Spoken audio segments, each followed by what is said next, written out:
శ్రమను పొందువారు, శ్రమను అనుభవించేవారు ఎవరైతే మనకు శ్రమ పెడుతున్నారో, ఎవరైతే మనకు శోధన పెడుతున్నారో, అయితే ఆ శ్రమను మనము ఆనందంగా అనుభవించే బిడ్డలంగా మనం ఉండాలి. అంటే శ్రమను చూసి దేవునికి దూరమయ్యే వారంగా మనం ఉండకూడదు. శ్రమను చూసి మరి ఆ శ్రమను ఎదుర్కొనేటటువంటి శక్తి లేక అట్టి శ్రమలో కూరుకుపోయే బిడ్డలముగా మనం ఉండకూడదు. హల్లెలూయా, దేవునికి మహిమ కలుగును గాక. చూడండి, శ్రమ లేకపోతే ఆశీర్వాదం లేదు. నువ్వు విరగొట్టబడకపోతే నీకు ఆశీర్వాదం లేదు. హల్లెలూయా.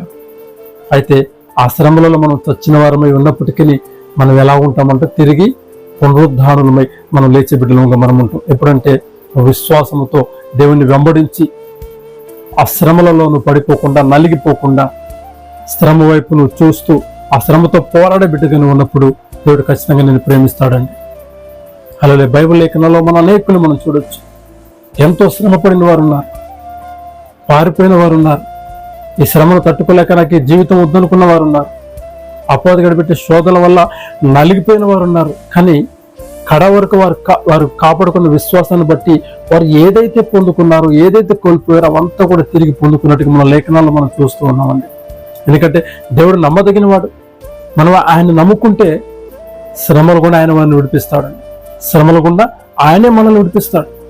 ఒక జీవ కిరీటమును దేవుడు మనకి ఏం చేస్తాడంట, ధరింపజేస్తాడంట. దేవునికి మహిమ కలుగును గాక. కాబట్టి ఇగో అటువంటి జీవ కిరీటమును పొందుకునే వారముగా మనం ఉండాలి. అటువంటి జీవ కిరీటమును పొందుకునే బిడ్డలముగా మనం ఉండాలి. ఎస్, అపవాదిగాడు శ్రమ పెట్టడానికే వస్తాడు, కానీ మనకు తోడుగా ఉన్న దేవుడు ఎవరండి? బలవంతుడు, మరణమును గెలిచి పునరుద్ధానుడే తిరిగి లేచినటువంటి దేవుడు మనకు తోడుగా ఉన్నాడు. కాబట్టి ఎవడో అపవాదిగాడు పెట్టే శ్రమ వచ్చేసి మనం భయపడటం ఏంటండి? బలవంతుడైన దేవుడు మన పక్షంగా ఉండగా, జీవ కిరీటం ఇచ్చే దేవుడు మన పక్షంగా ఉండగా. హల్లెలూయా, హల్లెలూయా. ఒకసారి ఆలోచన చేయండి.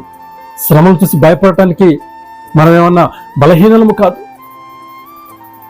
శ్రమలను చూసి భయపడటానికి మనం ఈ లోకస్తులము కాదు. దేవుడు మనల్ని లోకం నుంచి వేరుపరిచాడు. మనం ప్రత్యేకమైనటువంటి బిడ్డలు కాబట్టి అది మనలో కనపడాలి. దేవుని యొక్క ఆత్మ మనలో కనపడాలి. విశ్వాసభరితమైన జీవితం మనలో కనపడాలి. ఒక పౌరుషం కలిగిన జీవితాన్ని మనలో కనపడాలి.